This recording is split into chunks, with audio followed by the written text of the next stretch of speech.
Democratic strategist and former vice president of campaigns for the Center for American Progress. Priscilla, Happy New Year to you. There's been a new development with Senator Perdue going into quarantine due to COVID-19 exposure. So what's the latest?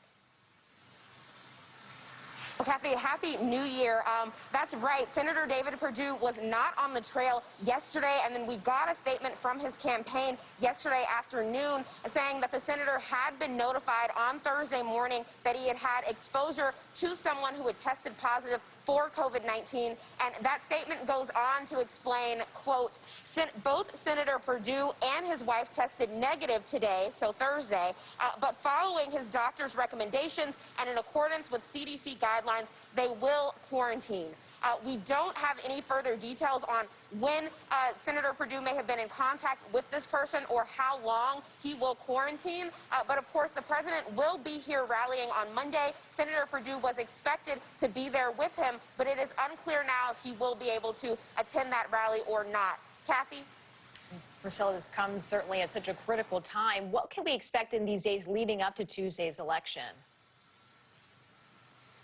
Well, Kathy, an incredibly important time. We are just getting new numbers from Georgia Secretary of State's office. As of close of polls yesterday, the final day of early voting, more than 3 million Georgians have cast ballots in these crucial Senate runoff races. That is an all-time record for any runoff that has been held in this state, and these candidates are not letting up. This is a race that is going to hinge on turnout, and they are very aware of that. And so that is why you see most of the candidates, with the exception of David Perdue, who is now quarantining, are going to be out on the trail, reminding voters to get those absentee ballots in and encouraging them to turn out on Election Day. And of course, we know that President-elect Biden and President Trump will both be in the state on Monday, really giving one final push before Election Day. Kathy?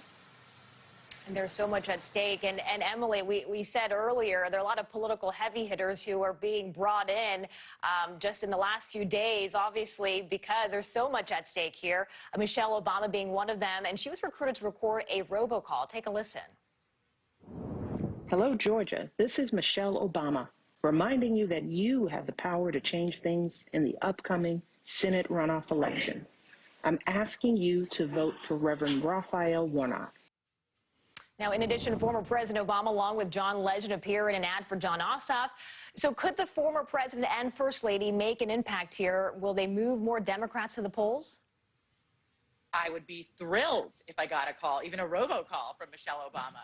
So I think it actually may engage people in ways they hadn't before. Look, the strategy in the runoff here is different than the way most runoffs work. Generally, in a runoff election, you just go back to your voters you had before. You go back to your base voters and you remind them to vote again. That is, they like their candidate. That is definitely happening this time, and that's what I think the strategy of using former First Lady Michelle Obama, former President John Legend is to do.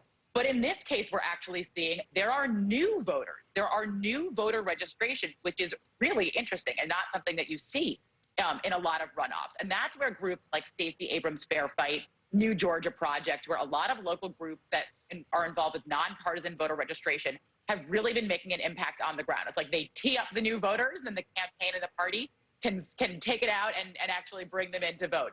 So the campaigns are still doing ballot chase on the absentee ballot, even though early voting has stopped. And they're looking to the candidates, in this case, Warnoff and Ossoff, to really be reaching out to the new voters and persuasion voters to make sure that they're capturing every possible vote that's out there. Yes, voter turnout is high, but it's still below the general election. So there are still voters out there to be had. And Emily, there's so much on the line. If the Democrats don't win both seats, the Republicans will retain control of the Senate. So what will that mean for the Biden agenda?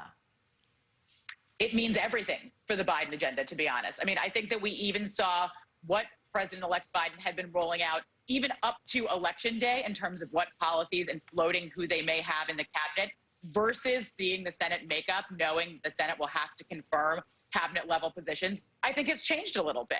And so I think it means everything, not just for what kind of policies he can push through Congress, but what he can actually do in terms of through executive order and through executive power in his administration. So it really means quite a lot. Biden's putting a lot on the fact that he has good relationships with Republicans, but it is said, and it is true, that Congress has changed since the last time he was vice president.